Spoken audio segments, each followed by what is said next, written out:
about Kragg. No, Kragg is a unique character. He's a guy. He is a league. He's like in a league of his own. And right now, they cooked. Yeah. So we've got Sundra. I believe Sundra plays Zetter, right? I thought Sundra was the Zetter. I thought Sundra. Oh yeah, Sundra Zetter. Humanlime on the Kragg. We've got very interesting set unfolding before us because let's be real, like this is an explosive matchup. Yeah, this is a matchup where one of Zetter's classic problems is just once his opponent is able to set up off stage, his getting edge guarded can be a very, very severe problem. Sure. But at the same time, it almost always feels like Zetter can choose whether or not he loses neutral against Kragg. His hitboxes are just that good. His movement speed is absolutely insane. That nair was super cheeky to try and get a late hitfall nair 1 to try and extend further. Just did not have enough hits done. Right. We're going for some other stuff too. Looking for a tech chase with the down strong. Okay, we do get a forward strong, but no fire behind it, so still staying alive. 138. Kragg can be a heavier character, hard to kill, but in this one, we get that fire buff, and all of a sudden, he's not looking so heavy anymore. No, not at all, but this offstage situation is so dangerous, able to make it back to Humanlime, focusing a little bit too much on the spires off stage. I would have liked just to see a little bit more active either with rock or just purely with hitboxes. So either way though, but Sundra get back once again, trying to establish the correct positions, just not able to make correct reads. Nice pummel break though. Yeah, good pummel break. I love the movement here from Sundra, like the wave dashes, like this character feels so slick sometimes in the right hands. So he's really cool to watch, like when he's bouncing all over the place like this, just like on the prowl. Humanlime is too early on a lot of these decisions. Sundra's is able to catch a lot of movement with some early rising fairs and early rising nairs, and dares especially. Always catching the jump outs, finally able to get rid of that rock, re-scooping it up, taking a page out of Cheesy's book. Just let me chill off stage for a little bit, re-establish some resources, but a little bit too safe for that hitball back out of shield. Yeah. Nice roll read. Still not going to close down the stock, but at least you're getting some decent damage in. That's going to be the stock. Yeah, I mean, these are really, really nice reads into the down strong. I feel like Sundra has been able to set up that option so consistently now, 2 for 2. And Humanlime, you're right. I definitely feel like Kragg is one of those characters who can slow down the pace, slow down the tempo a little bit more off stage, and try to make a fast-paced character like this one have to struggle to get some of this stuff. But yeah, at least we know one thing is that you can edge guard this character. Absolutely. It is always going to be his critical flaw. Probably should be more of a flaw, but that's neither here nor there. We'll work on that later. Ooh. Okay, not gonna get the down air. I appreciate the attempt though. Love the stuff. Down air? Oh no, double shine because to try and play around the pillar, just trying to get the extra damage because you know you can't close out the stock once the pillar came up at that spacing. Backer comes in. Forward setter off stage. Ooh. Oh, he missed the ledge, but he also did it too up close to it, so he could intercept the forward strong. Right, that was actually crazy to go for that there, but I appreciate it. Still, look at all this power. The kill power behind Zetter's empowered strong attacks are really crazy. Of course, like it really removes one of the greatest strengths of Kragg, which is his longevity. Oh, and we are pivoting immediately. The Kragg, I think, is a decent start because of how good Kragg is at his good positions against Zetterburn. But if the Zetterburn it becomes so swarming and so active, then you might as well try to pivot, especially in game number 2 when you have a best of 5 to lean back on to figure out which character did better. We're pulling out some Wrastor staples, which is crouch cancel down tilt. Yeah, honestly, you're like, okay, he's moving really fast on the ground. I got to be moving really fast myself. So it's like, we got to go fast, and I appreciate speed versus speed in this situation. But let's not talk about, I mean, we don't need to talk about the power that Sundra is also boasting. Still, aerial strong attacks, I think it makes Wrastor a unique threat.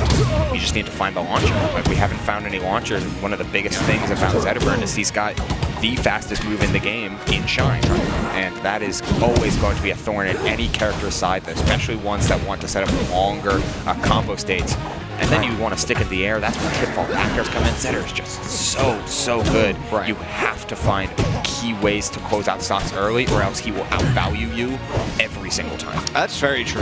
And right now we are trying to use the like the slipstream on like ground so that we can get this. But of course, you talked about it, like, you know, having a really fast option like Shine, especially at short hop height, like really close to the ground height, is really good for Sundra. And I think Humanlime needs to probably take to the skies a little bit more. We're finally getting a good combo and leading into the forward strong aerial. So I love that. Back throw forward clap. So good for Wrastor.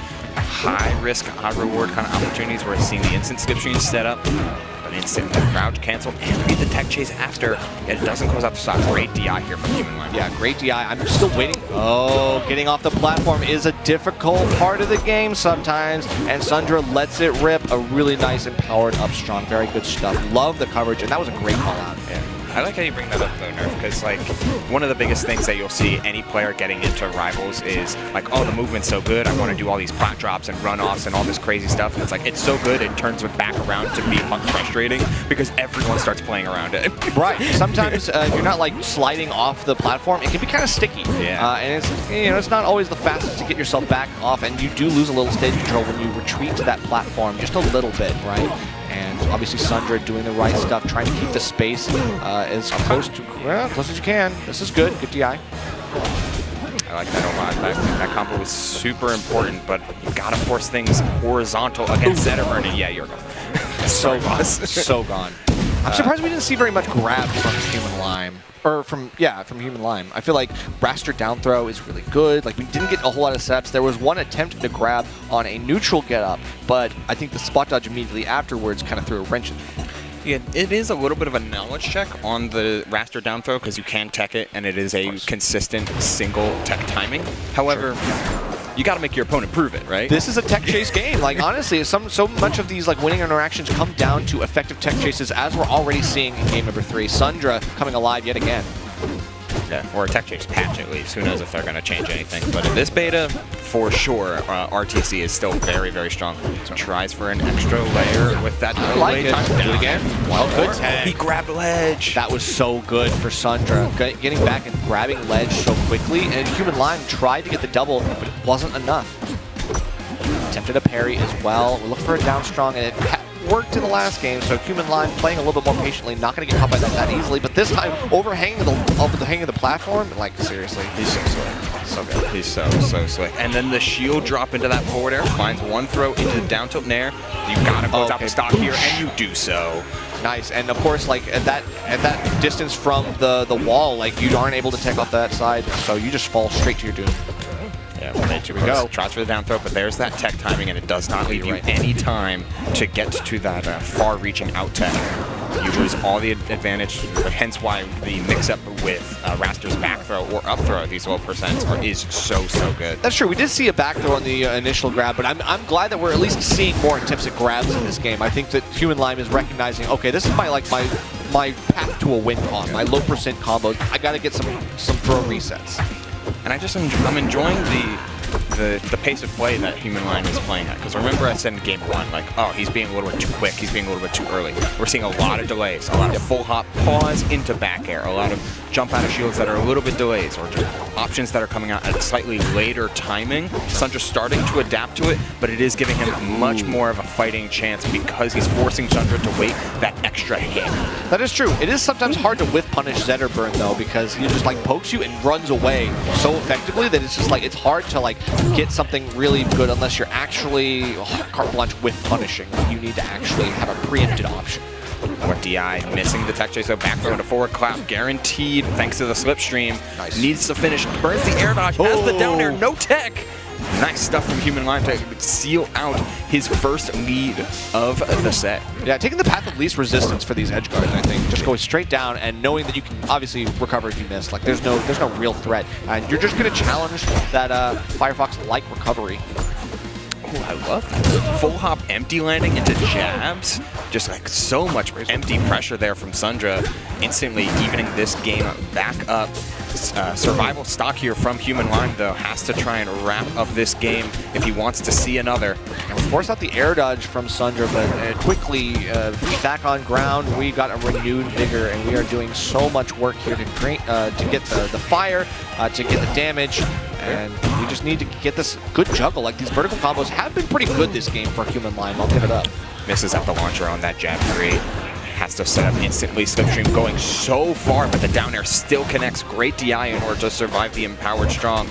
Yet, We're still so far behind. We're playing around this platform as much as possible. The slipstream giving us empty movement that is so hard to keep up with. Humanlime playing through the fireball, but missing the combo thanks to the tech on the platform. Nice DI down towards it from Sundra, and that's it. Yeah. All that hit stun after you're getting caught by the down air. Now that really